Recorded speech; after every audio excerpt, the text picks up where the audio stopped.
Hello' everyone, আপোনালোক সকলোকে মোৰ অন্য এটা ভিডিঅ'লৈ স্বাগতম জনাইছোঁ। আজি বনাব লৈছোঁ অতি সহজ পদ্ধতিৰে কম সময়তে বনাব পৰা চিকেন পকোৰা। আৰু তেন্তে ভিডিঅ'টো আপোনালোকে চাই যাওক আগলৈ। আৰু চিকেন পকোৰা বনাবলৈ মই লৈছোঁ এইফালে ব্ৰইলাৰ চিকেন আৰু কোমল মাংস কিনিয়ে লৈছোঁ। আৰু মই লৈছোঁ মিক্স মছলা আৰু নহৰু আদা কুটি লৈছোঁ আৰু সোৱাদ অনুসৰি নিমখ হালধি আৰু ৰেড ফুড কালাৰ দিম। আৰু এইফালে অলপ পানী দি মিক্স কৰিব লাগিব আৰু এইফালে অলপ আটা আৰু এয়া সকলোখিনি দি লৈছোঁ মাংসখিনিত ধুনীয়াকৈ খুন্দি লোৱা নহৰু আদা পেষ্ট আৰু মছলাখিনি আৰু এইফালে ধুনীয়াকৈ সকলোখিনি মিক্স কৰি ল'ম।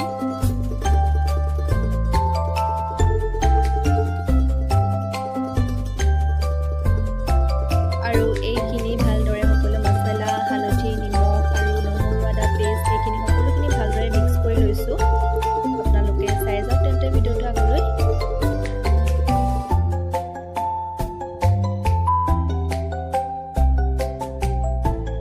আৰু তাৰপিছত মই আটা দিম, অলপ অলপকৈ আটা দি পিনে গোটেইখিনি ভালদৰে মিক্স কৰি ল'ম।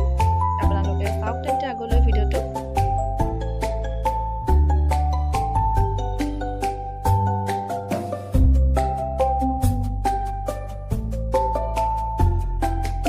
পানী অলপ দি মিক্স কৰি গৈছোঁ। গাখীৰ দিব লাগে, আচলতে গাখীৰ নাছিল মোৰ ওচৰত, সেইবাবে ঠাণ্ডা পানী দিয়ে মিক্স কৰিছোঁ। আৰু গাখীৰ দিলে বেছি ভাল হয়, কিন্তু নাছিল যেতিয়া সেইকাৰণে ঠাণ্ডা পানী দিয়ে মিক্স কৰি লৈছোঁ। আপোনালোকে চাই যাওক ভিডিঅ'টো আগলৈ।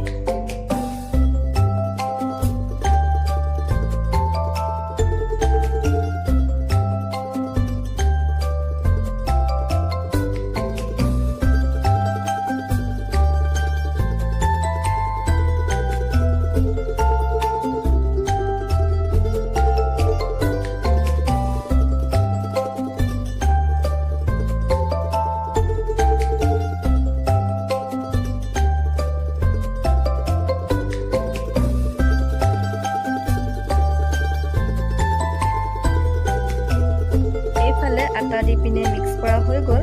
তাৰপিছত মই কালাৰৰ বাবে অলপ ৰেড ফুড কালাৰ মিক্স কৰি দিছোঁ, তেতিয়া ধুনীয়া কালাৰ আহে। আৰু আপোনালোকে চাই যাওক তেন্তে ভিডিঅ'টো আগলৈ।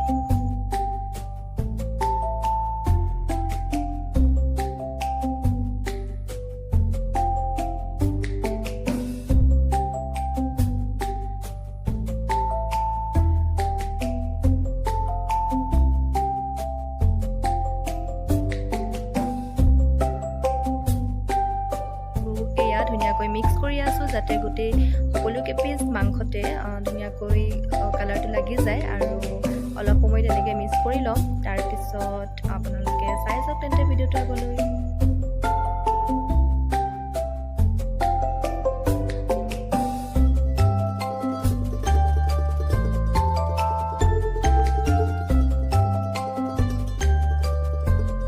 আৰু এয়া ধুনীয়াকৈ সকলোখিনি মিক্স কৰা হৈ গৈছে। দি দিছোঁ আৰু বেকিং পাউডাৰটো আচলতে আটাখিনিৰ লগতে দিব লাগিছিল, কিন্তু মই পাহৰি থাকিলোঁ, সেইকাৰণে এতিয়াই দি দিছোঁ। আপোনালোকে চাওক তেন্তে ভিডিঅ'টো আগলৈ।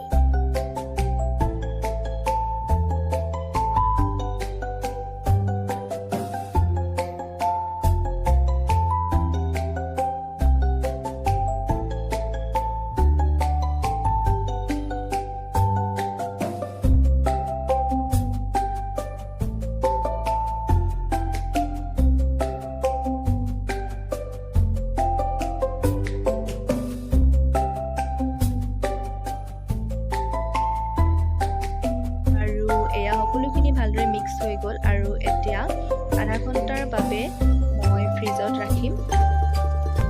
তাৰপিছত এতিয়া এয়া কেৰাহী পাতি দিছোঁ আৰু তাত কেৰাহী গৰম হোৱা তাত ৰিফাইন তেল দি দিছোঁ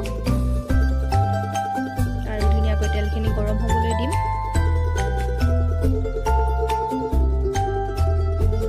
এইফালে তেল গৰম হোৱাত এইফালে চিকেন এপিচ দি দিলোঁ।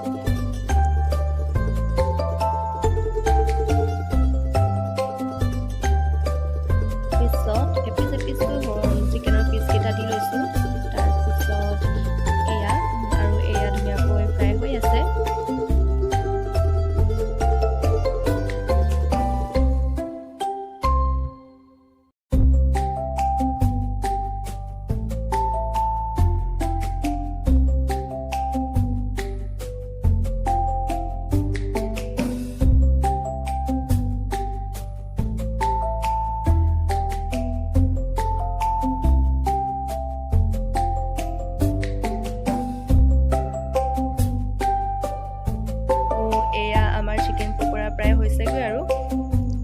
বাকী থকাখিনি এনেদৰে দি পিনে ফ্ৰাই কৰি ল'ম। তাৰপিছত অলপ সময় পিছতে আমাৰ চিকেন পকৰা ৰেডি হৈ যাব। আপোনালোকে চাওক তেন্তে ভিডিঅ'টো আগলৈ। আৰু এয়া আমাৰ চিকেন পকৰা ৰেডি। আৰু আজিৰ এই ৰেচিপিটো যদি ভাল লাগিছে তেন্তে লাইক কৰিব, কমেণ্ট কৰিব, শ্বেয়াৰ কৰিব। আৰু মোৰ চেনেলটো যিসকলে ছাবস্ক্ৰাইব কৰা নাই প্লিজ ছাবস্ক্ৰাইব কৰি দিব। আৰু ইতিমধ্যে যিসকলে মোৰ চেনেলটো ছাবস্ক্ৰাইব কৰি ৰাখিছে সেই সকললৈ বহুত বহুত ধন্যবাদ।